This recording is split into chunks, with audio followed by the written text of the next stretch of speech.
কত বেতন পাবেন যিনি কালকে সকালে কারেকশন অফিসার হিসেবে জয়েন করবেন, এবং কবে নাগাদ তার এই বেতনটা সর্বোচ্চ জায়গায় পৌঁছাবে? পুরো আমেরিকার ল এনফোর্সমেন্টে আপনার সর্বোচ্চ টাকা মেক করা যায় আমাদের এই স্যালারি, এই চাকরি দিয়ে, এই জব দিয়ে। এত পরিমাণে ওভারটাইম, যেটা প্রথম বছরেই আপনি 1 লক্ষ টাকার উপরে 1,20,000 টাকা মেক করা যাবে। এই আকর্ষণীয় চাকরির জন্য অনেক বেশি শিক্ষাগত যোগ্যতা, অনেক বেশি ফিজিক্যাল ফিটনেস, অনেক বেশি নেতৃত্বের অধিকারী, অর্থাৎ কি এমন লাগে যে এটা থাকলে আপনি আসলে এই ডলারটা মেক করতে পারবেন? আমেরিকার সর্বোচ্চ বেতনের যে চাকরিগুলো আছে তাদের মধ্যে সরকারি চাকরির কথাই বলছেই, কারেকশন অফিসার অন্যতম।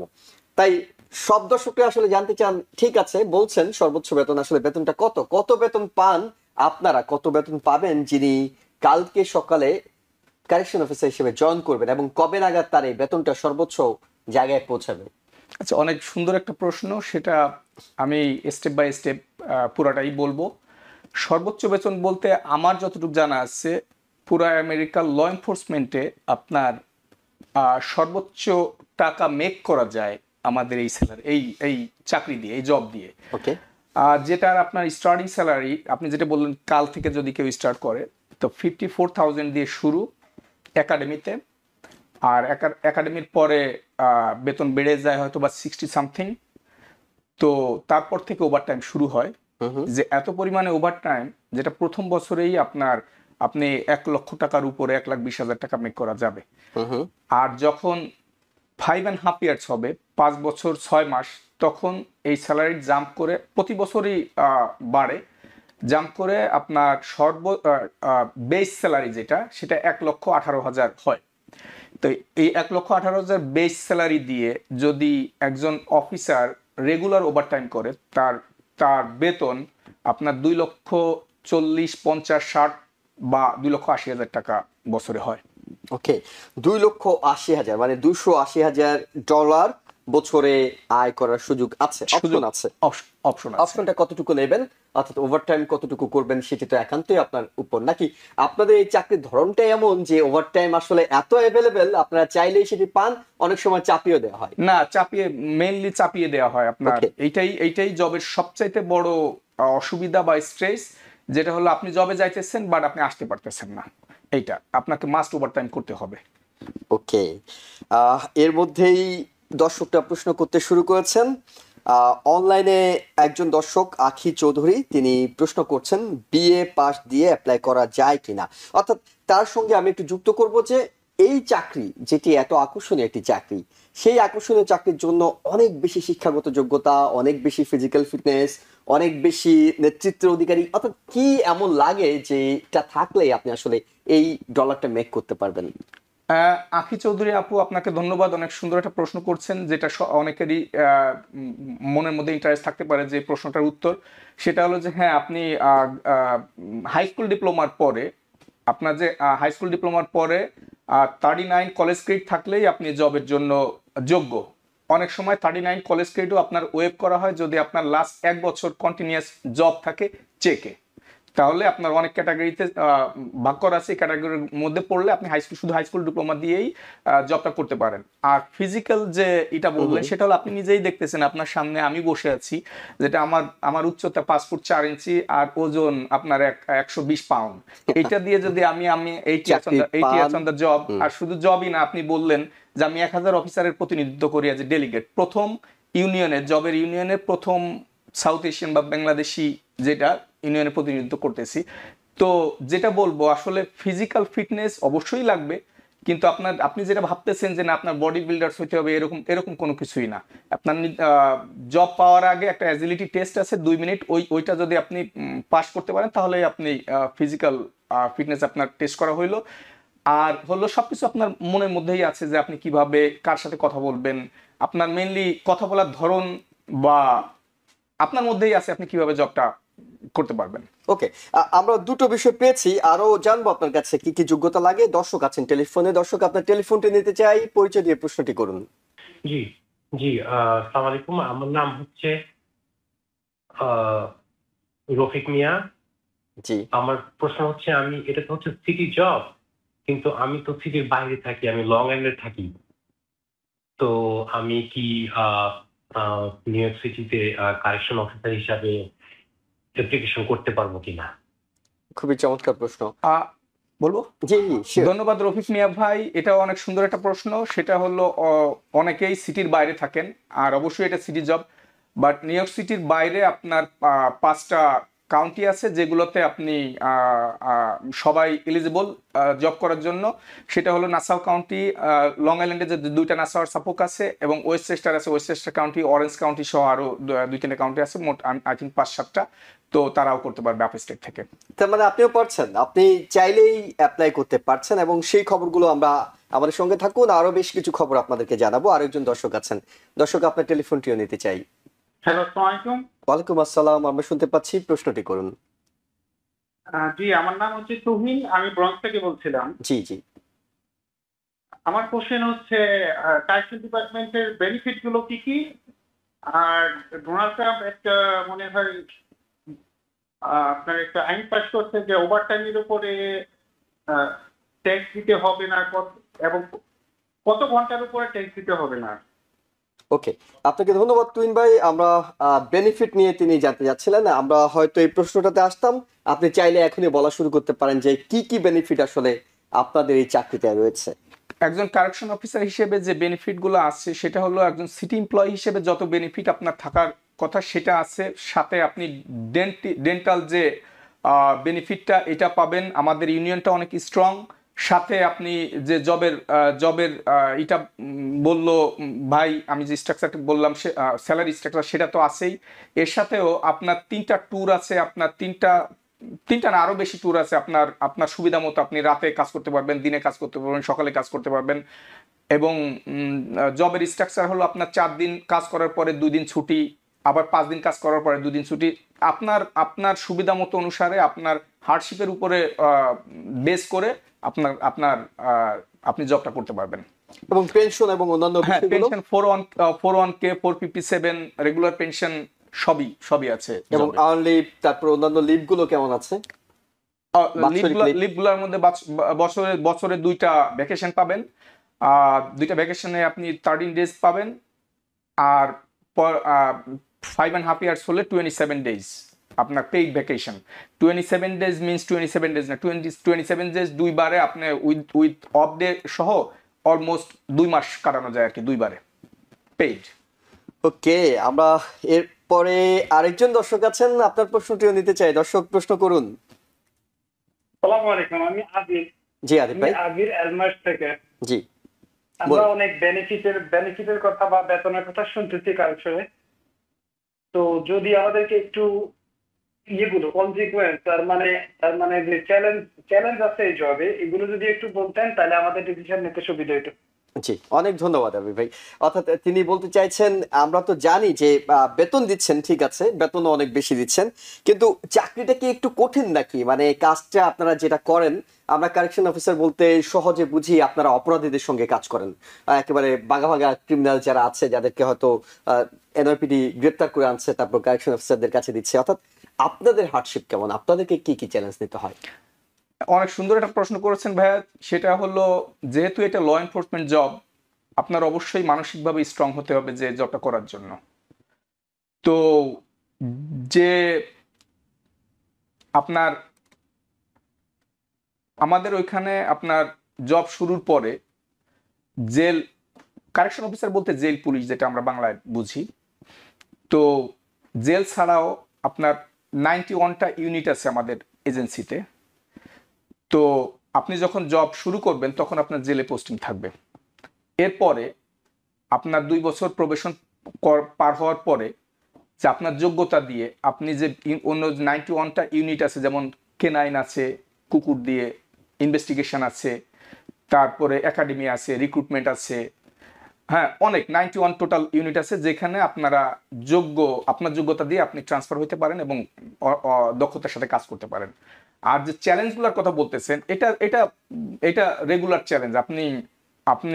আপনাকে ট্রেনিং দেওয়া হবে যে 6 মান্থস, 5.5 মান্থস ট্রেনিং দেওয়া হবে। ট্রেনিং এ আপনি জানতে পারবেন যে আপনার যে চ্যালেঞ্জগুলো আপনি কিভাবে মোকাবেলা করবেন। না মানে আরেকটু স্পষ্ট হই, সেটা হলো আপনাদেরকে কি মানে আমরা যেমন দেখি প্রায় এনওপিডি অফিসার হয়তো ক্রিমিনালদের হাতে লাঞ্ছিত হচ্ছেন, গুলি করছেন, নানা ধরনের আমরা ল এনফোর্সমেন্ট ডিপার্টমেন্ট বলতে যেটি বুঝি যে জীবনের ঝুঁকি নিয়ে কাজ করতে হয় অনেক সময় এনওপিডি, এবং আমাদের বাংলাদেশের এক ভাই দিদারুল ইসলামকে কিভাবে হত্যা করা হয়েছে কিছুদিন আগে সেটি তো আমরা সবাই জানি।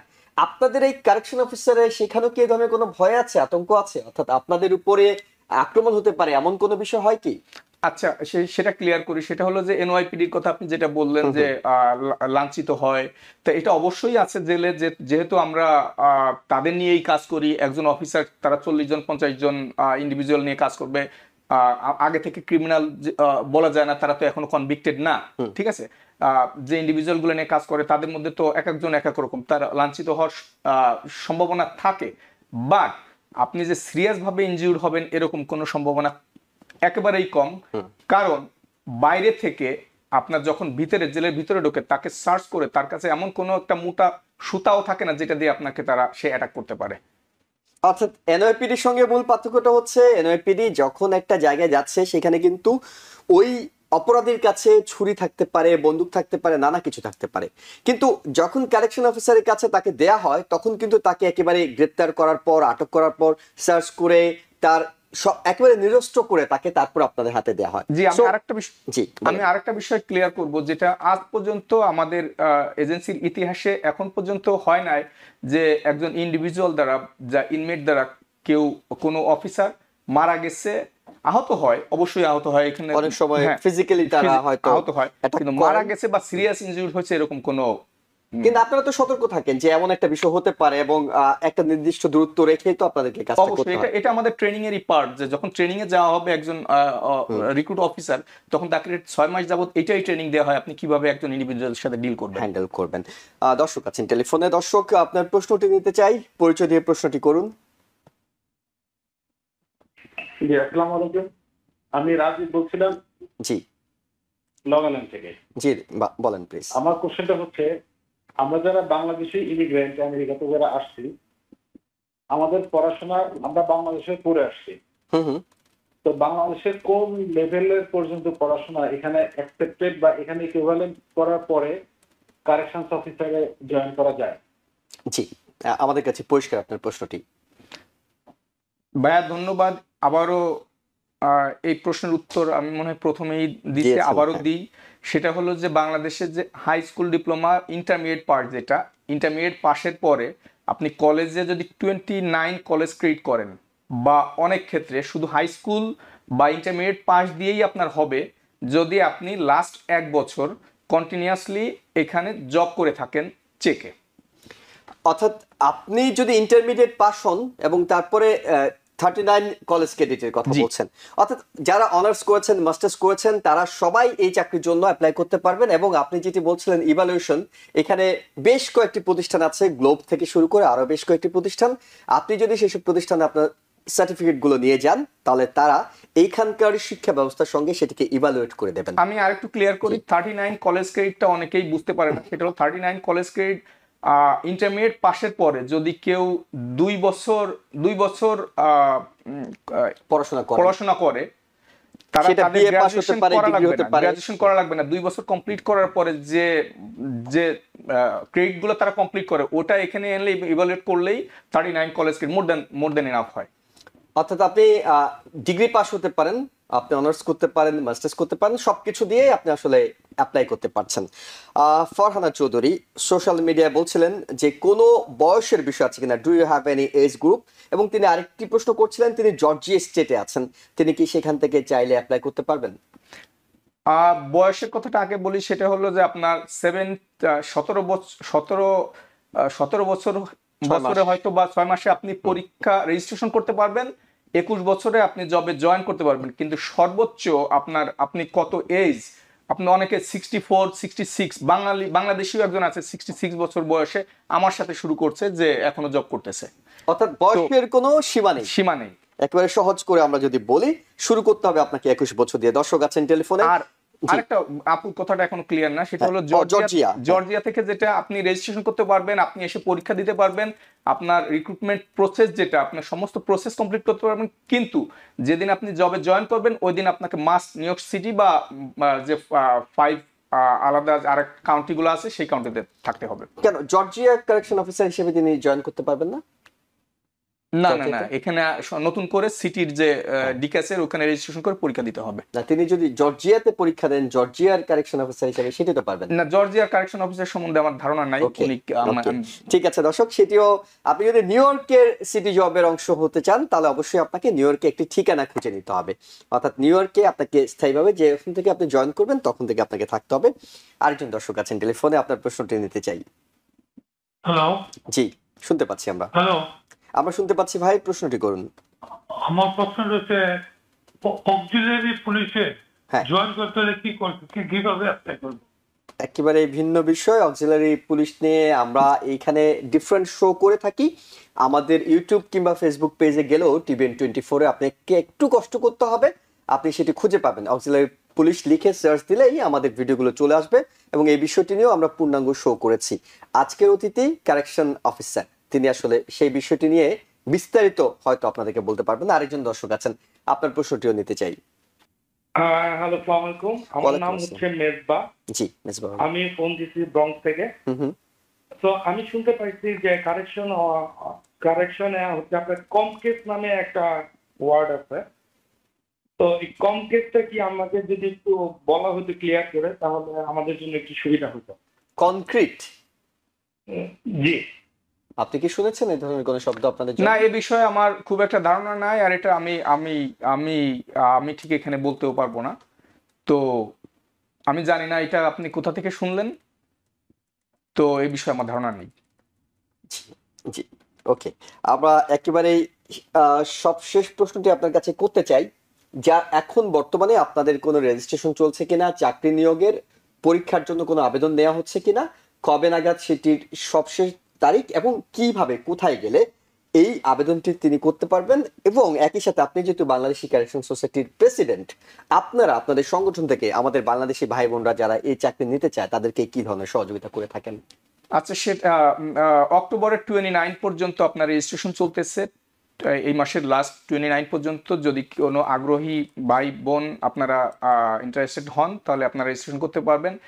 ডিক্যাস যে ওয়েবসাইট আছে যে সিটির, DCAS এক্সাম দিয়ে সার্চ দিলে আপনি ওইখানে ওয়েবসাইটে যাইতে পারবেন। তো ওইখানে রেজিস্ট্রেশন করে আপনি পরবর্তী প্রসেসের জন্য আগাইতে পারেন।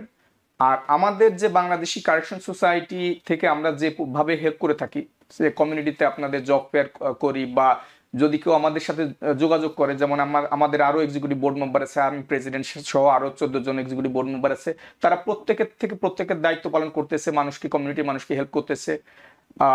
যে আপনি কিভাবে প্রিপারেশন নেবেন, কি পড়াশোনা করলে, পড়াশোনা ওইভাবে নাই কিন্তু নির্দিষ্ট মানে সঠিক গাইডলাইন কিভাবে আপনারা পাবেন সে বিষয়ে আমরা হেল্প করে থাকি। অনেক ধন্যবাদ কাজী হাসান। আরো বেশ কয়েকজন দর্শক আছেন টেলিফোনে, কিন্তু আমরা হয়তো সময়ের অভাবে সবার প্রশ্ন নিতে পারছি না। সোশ্যাল মিডিয়া যারা প্রশ্ন করেছেন তাদের প্রশ্নগুলোর উত্তর দেওয়ার চেষ্টা করেছি, এবং যারা মনে করছেন কারেকশন অফিসার হবেন, কাজী হাসানের মতো কারেকশন অফিসার হবেন, যিনি একই সাথে এখানকার ডেলিগেট হিসেবেও কাজ করছেন, শুধুমাত্র বাংলাদেশি তো নয়, যেটি বলছিলাম সাউথ এশিয়ানের প্রথম ডেলিগেট হিসেবে কাজ করছেন, 1000 কারেকশন অফিসারের নেতৃত্ব দিচ্ছেন। তার মানে তিনি যেহেতু পারছেন আপনারাও পারবেন। এবং একটি প্রশ্ন এর আগে আমরা আলোচনা করেছিলাম যে বাংলাদেশি নারী যারা আছেন, বোনরা যারা আছেন, তাদের জন্য এই চাকরিটি সুবর্ণ সুযোগ। অনেকেই মনে করেন যে এখানে কি ঝুঁকি আছে, না, আমরা আলোচনা করে সেটি বুঝিয়েছিলাম এখানে তেমন কোনো ঝুঁকি নেই। বাংলাদেশি নারীরাও এই চাকরিতে বেশ ভালোভাবে চাকরিটি করতে পারবেন। নিউ ইয়র্ক থেকে সম্প্রচারিত TVN24 টেলিভিশন বিশ্বজুড়ে বাঙালির কণ্ঠস্বর।